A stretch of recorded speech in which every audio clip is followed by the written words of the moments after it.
I'll never forget the way my brother laughed at me in front of everyone, like my life's work was nothing more than a bad joke.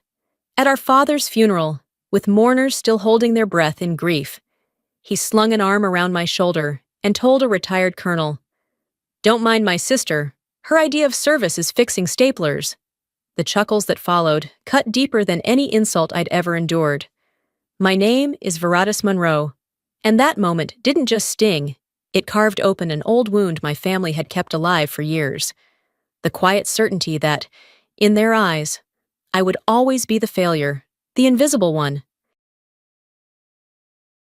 The rain hadn't stopped all morning, a fine Puget Sound drizzle that seeped into everything, our coats, the stone steps of the church, even the lilies crowding the front pews. The air outside Queen Anne's small chapel carried that heavy mix of damp wool and funeral flowers. Inside, mourners shifted in their seats, umbrellas leaned against the wall, still dripping. The atmosphere hushed, except for the occasional cough or whisper of condolences. My mother, Eileen, sat rigid on the aisle, her gloved hands folded tight in her lap, her gaze never wavering from the polished casket, just a few feet away. My brother Caleb commanded the room as though it were his stage. Dressed in a tailored charcoal suit, he shook hands with practiced ease, flashing that broad salesman's smile. He slipped into stories about a new property deal in Bellevue, weaving his success into the solemn occasion without missing a beat. People nodded along, eager to please him, and he basked in it, as always. When a retired colonel, who had once served with my father, approached me quietly, his voice softened by grief, I thought for a moment I might finally be seen as more than a shadow. "Your father was proud of you," he said, his eyes searching mine with a sincerity that made my chest tighten.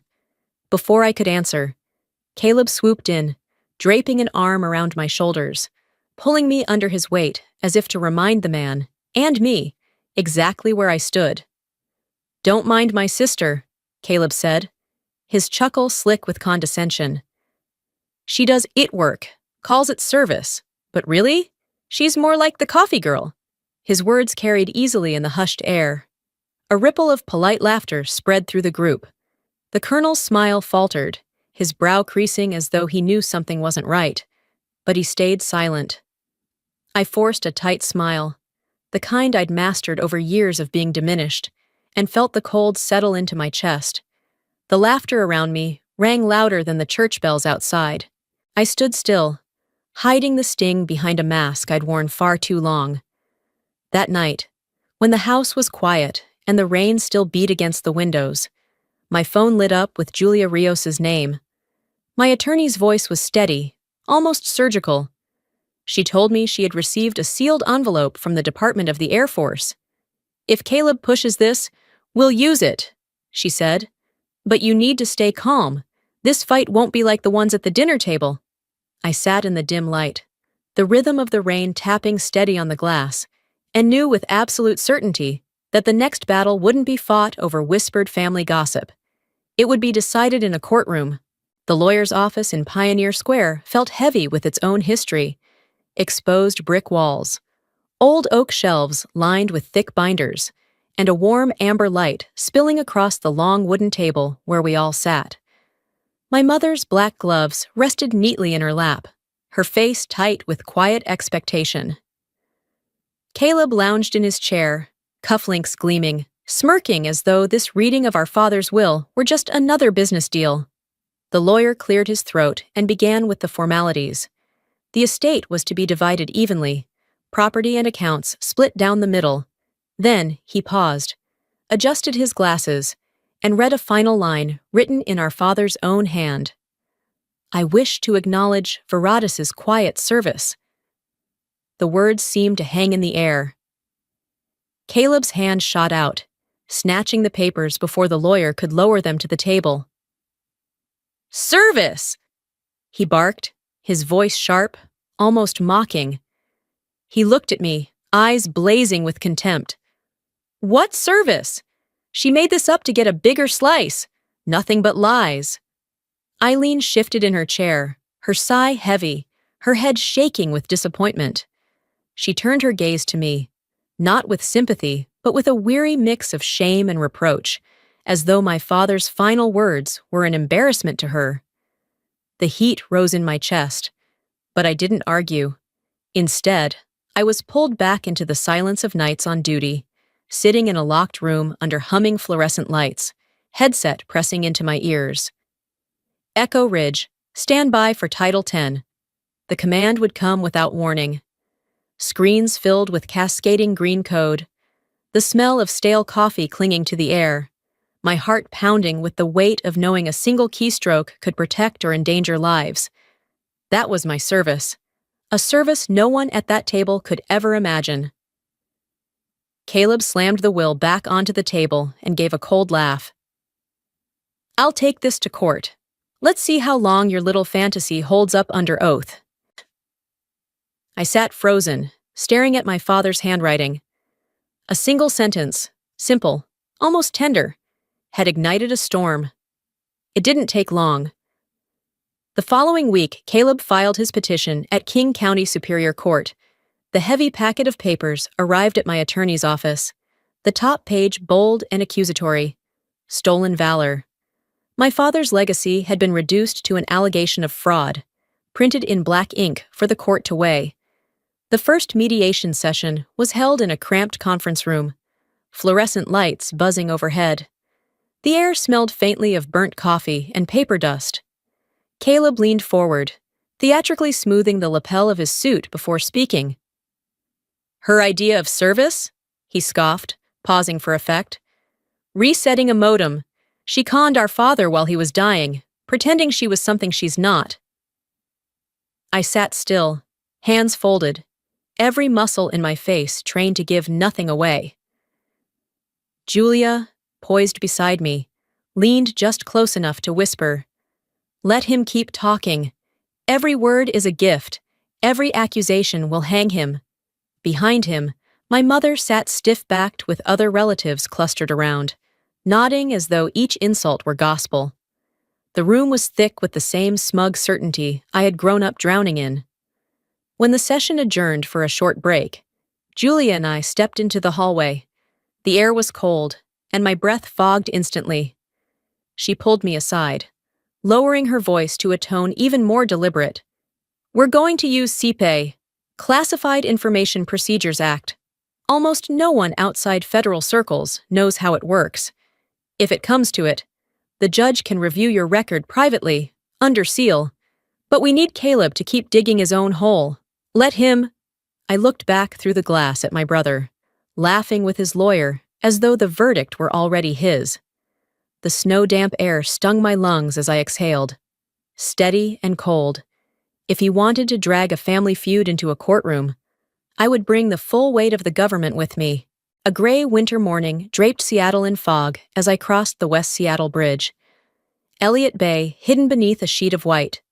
The inside of my coat still carried the faint metallic tang of ozone, a smell that clung to me from countless nights locked in the server room. I pulled a long breath, bracing myself as the courthouse loomed ahead. The courtroom was as I remembered, paneled in dark wood, lit by sterile yellow lamps, the air thick with the damp musk of a building that had seen too many disputes.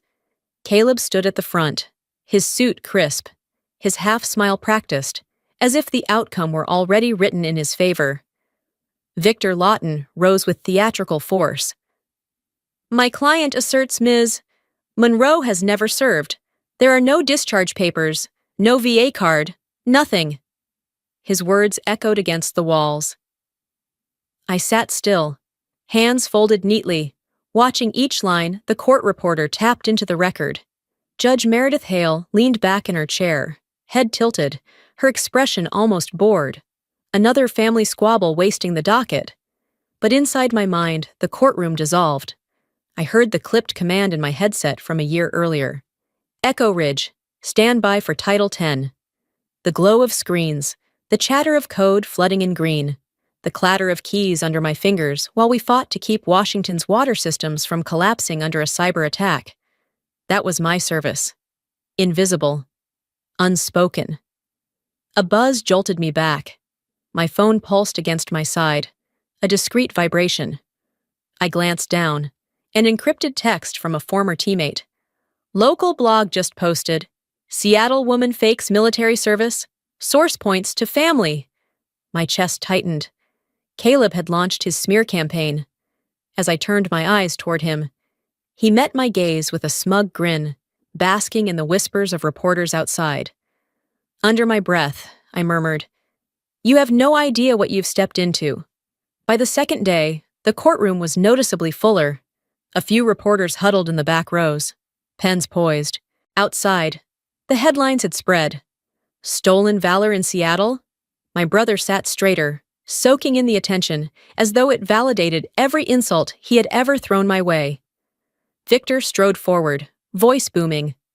"We submit additional evidence. A letter from the VA stating Ms.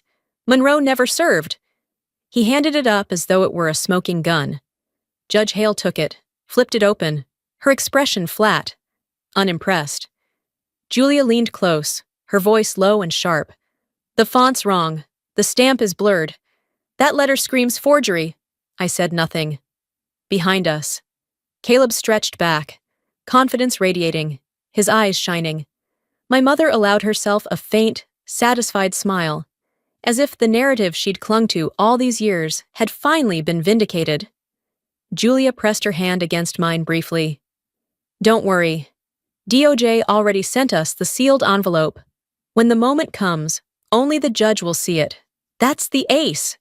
The court clerk bent down to whisper something to Judge Hale. The words carried just enough for Julia and me to hear. The VA denial letter showed clear signs of falsification. A family feud was tipping toward potential federal crime. And then came the final blow of the day. Victor, pressing for drama. Read aloud. "Additionally, the will contains a sealed letter from the late Mr. Monroe, addressed directly to this court." All eyes turned to the dark green envelope, resting untouched in the evidence folder. I inhaled deeply, watching the rain streak down the tall courthouse windows. The sound of it was steady, relentless, like my resolve. If Caleb wanted to drag me into the light, then I would bring the full weight of the system down with me. By morning, the rain had sharpened into needles. I pushed through the doors of King County Superior Court, steam lifting off wet coats, the hallway thick with damp wood and press breath, cameras tilted toward me like a firing line. Victor went on the offensive the moment we sat.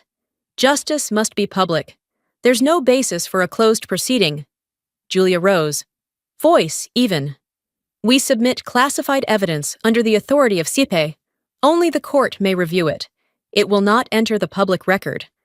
Caleb folded his arms, a smirk hooked at one corner. "If it's real, why hide it?" Judge Meredith Hale frowned as the bailiff handed up a sealed envelope stamped in red by the Department of Justice. She turned it in her hands, irritation puckering her forehead, until her eyes dropped to the line on the face. Office of the Director of National Intelligence. Her posture snapped upright. One palm settled over the seal, as if to keep the room from seeing what she had just understood. A reporter popped from the back row to catch a photo. "Sit down," the bailiff barked, plucking the camera away. The air thickened to a hush. Julia leaned toward me. "If she opens it at the bench," she whispered, "Caleb has no off-ramp." I looked across the aisle. He was still grinning. He didn't realize the institutional blade had already left its sheath. Caleb took the stand to the metronome of rain against the windows and penstrokes scratching the record. "Chin high," he declared. "My sister never served. She manipulated our father for money. This is stolen valor." Silence pooled. I drew a steady breath and kept mine. Julia stood. "Your Honor, we move to open the sealed envelope." Judge Hale cracked the wax. Her eyes swept the page. The color drained from her face, glasses slipping down the bridge of her nose. "Bailiff," she said, voice hard, "clear the courtroom. We proceed in camera under SEPA." The oak doors boomed shut like a verdict. In chambers, a second sealed letter, my father's, was opened. His tremored handwriting recalled the night's Veratus was called away, the tired but steady eyes she brought home. The clerk leaned in with a quiet report. The so-called VA denial bore clear signs of forgery. This wasn't merely probate anymore. Judge Hale turned to my brother. "Mr. Monroe, your sworn allegations trespass into a national security matter. U.S. Marshals will take your statement." Sweat beaded at his hairline. Our eyes met. His wide, mine calm. He looked for a bridge back. I let him see there wasn't one. The doors had been sealed, shutting out the murmurs of the press, leaving only the judge, the attorneys, the bailiff, and what remained of our family. The silence was suffocating, heavy like the charged air before a storm. Judge Hale's voice sliced through it, cold and deliberate. "This document confirms without ambiguity that Ms. Monroe's service falls under the jurisdiction of national security." She raised her gavel, tapping it once, sharp as a gunshot. "The fabricated evidence submitted by the petitioner will be handed over to the U.S. Marshals for criminal review."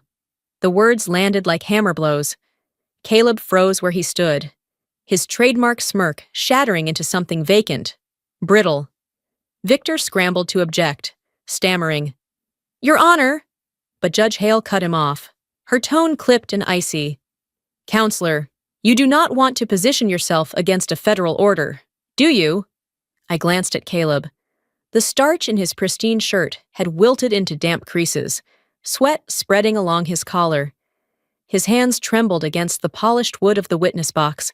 Behind him, my mother's lips moved soundlessly before the whisper finally broke free. "Oh God, Caleb!" Her eyes were wide with panic, her son's downfall unraveling before her. The bailiff shifted, and then two marshals stepped forward with the quiet efficiency of men who had done this countless times. They didn't need to raise their voices. The power of their presence alone was enough. One of them gestured. "Sir, you'll need to come with us." Caleb turned toward me in desperation, his mask of superiority gone. His gaze searched mine with the naked fear of a boy caught in a lie too big to escape. For years, I had been the sister who absorbed the humiliation, who kept the family peace. Now he silently begged me to save him, to play that role one more time. I met his eyes, steady and unblinking, and gave the smallest shake of my head. No. Not this time. As I stepped into the open air of the courthouse steps, the cold Seattle wind slapped my face, cleansing, almost liberating. Behind me, the marshals guided Caleb into the back of a black, unmarked car. The door shut with a heavy thud, and just like that, the era of his unchecked power ended, snuffed out not by me, but by the very system he thought he could manipulate. The chambers felt like another world, quiet, windowed in rainlight, sealed away from the chaos of the courtroom. No cameras, no reporters, only Judge Hale, the attorneys, and the remaining family members who sat stiffly in their chairs. The air was solemn, the weight of finality pressing into every corner. Judge Hale adjusted her glasses and spoke with clipped precision. "The will stands as valid. The estate is to be divided equally. There are no grounds for contest." She slipped a thin envelope into the folder, my father's letter, now officially preserved as part of the record, a final acknowledgement in his own hand that could never be erased. Julia leaned close, her voice low, meant for me alone. "The real victory isn't the money. You've reclaimed your story." Across the room, my mother and the others sat hollow-eyed, still reeling from the implosion of Caleb's case. His absence was louder than his presence had ever been. Only the steady patter of rain against the tall windows filled the silence. When the papers were slid toward me, I signed my name with deliberate calm. The pen scratched across the page, the last line in a battle that had consumed so much. As I set it down, a quiet breath escaped me, a sigh not of relief, but of release. The fight was over. Yet in that silence, I could hear the chime of something beginning. Months later, I sat in a modest conference room at Camp Murray, my Air National Guard uniform pressed and straight, The flag hung quietly on the wall, sunlight spilling warm across the plain rows of chairs. The commander pinned a citation to my chest. His words measured, "For quiet and dedicated service in defense of national infrastructure." There was no applause, only the firm grip of handshakes and the steady recognition in the eyes of those who knew what it meant. My mind drifted to long nights at the keyboard, the glow of code on the screen, the hum of servers, the bitter taste of cold coffee. That had been my battlefield. My phone buzzed. A message from my mother. "Caleb is in trouble. Please, help your brother." I read it twice, then calmly blocked the number. The weight lifted.